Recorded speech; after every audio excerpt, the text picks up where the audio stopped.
The Chief of Defense Staff Conference with Joint Task Force Commanders has ended in Abuja with renewed commitment to tackling all threats to national security. The CDS said troops have achieved a significant feat against bandits in the northwest, particularly in the last 48 hours. The defense chief explained that wanted bandit warlord Bello Turji and his foot soldiers are in disarray following coordinated attacks on his enclaves. Like we said, the kinetic and the non-kinetic will continue to go hand in hand. We give them a window.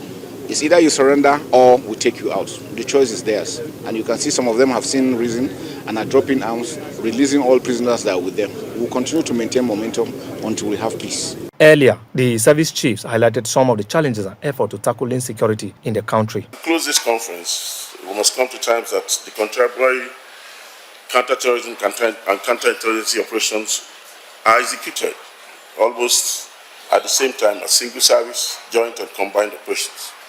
We must therefore learn to understand and accommodate the nuances in our mode of operations and synergize to achieve the desired end state, which is the restoration of peace within our country so that socio-economic activities could thrive. I want to use this opportunity once again to reassure this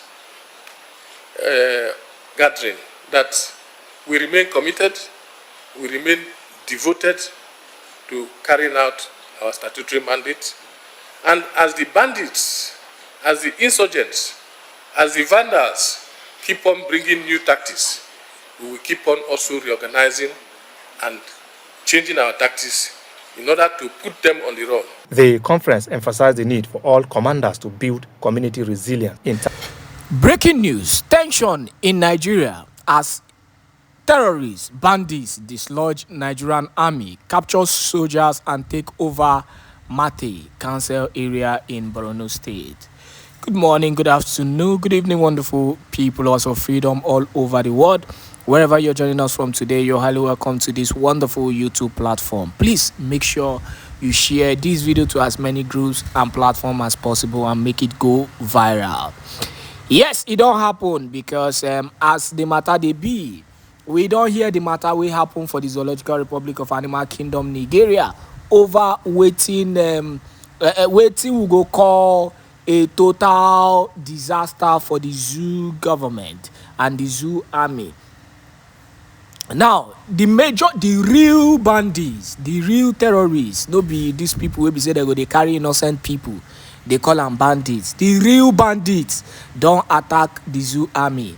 They went to a barrack, dislodged the army official there, kidnapped them or held them on hostage, and pied as many as possible. As I'm talking to you, over 20 army officials don't pay for this attack. Now let us go into the full details, because you see this news, most Nigerian media no go like show am so that the world no go dey hear wetin dem dey do them.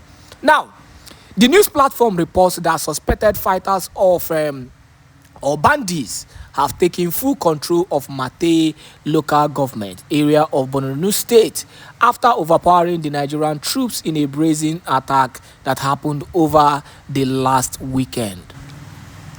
A military source who spoke to our news platform under condition of anonymity confirmed that the terrorists launched a series of coordinated attacks that eventually forced the Nigerian army to abandon its position in the area by 3 a.m. on Sunday, May 12, 2025.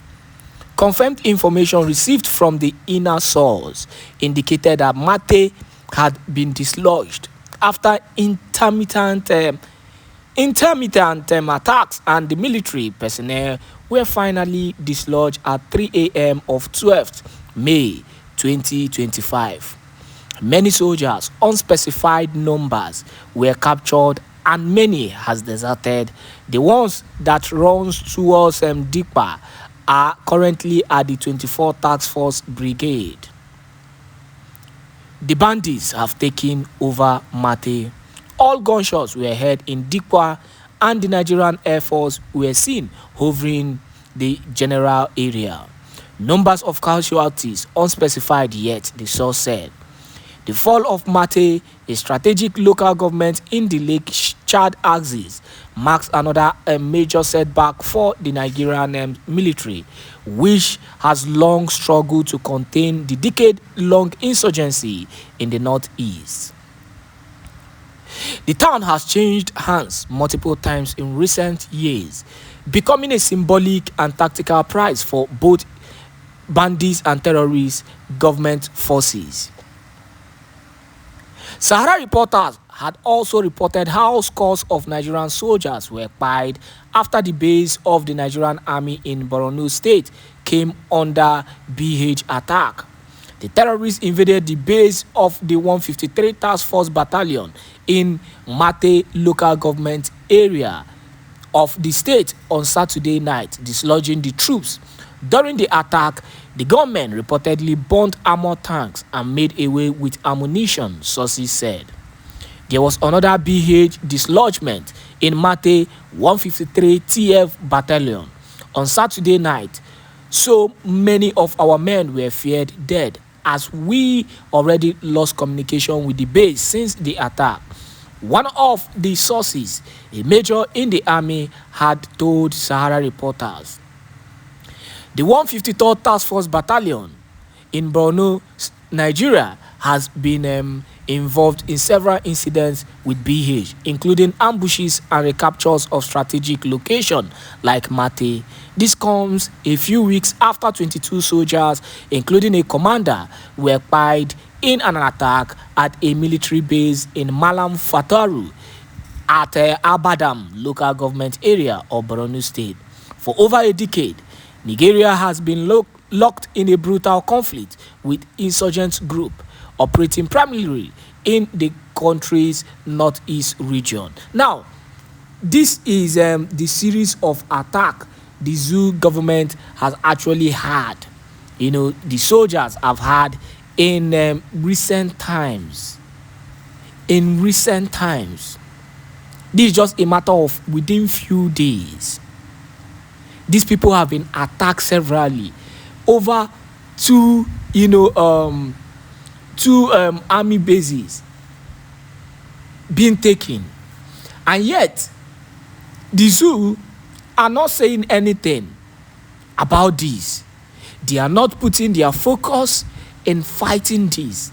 But yet, what we hear of every day on daily basis is that our people in Biafra land, innocent people who are defending their lands, innocent people who are just working with their normal day-to-day activities, is being killed on daily basis, and they are called terrorists.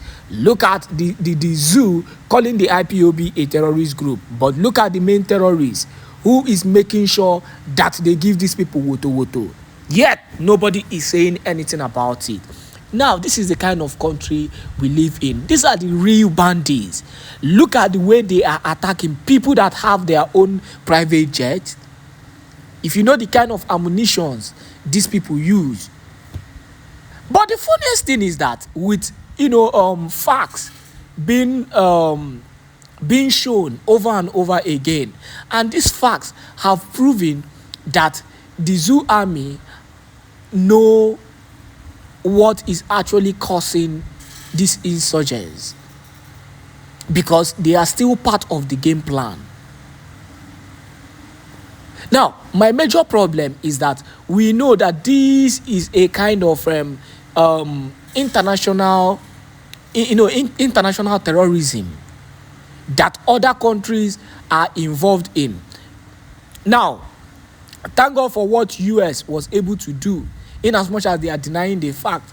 During the former president's time, that is Biden, we heard how the US have been funding the high level of terrorism in the Zoological Republic of Animal Kingdom, starting from the time of Obama. These things were reviewed, in as much as they are denying it. But the reality is that this is just a tip of the iceberg. This is just a little opening in the window, just to show you and prove to you that these people are responsible for this high level of terrorism. Now, let the Zoo focus on the real terrorists and leave Biafrans alone. Leave Biafrans alone. Because both the IPOB movement, both any movement that is, targeted in giving the freedom of Biafra, it has nothing to do with terrorism.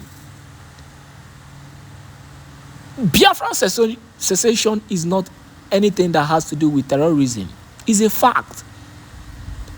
And their stance still remains the fact that they want a breakaway, they want their own land, and it is better you give them theirs. It's as simple as that.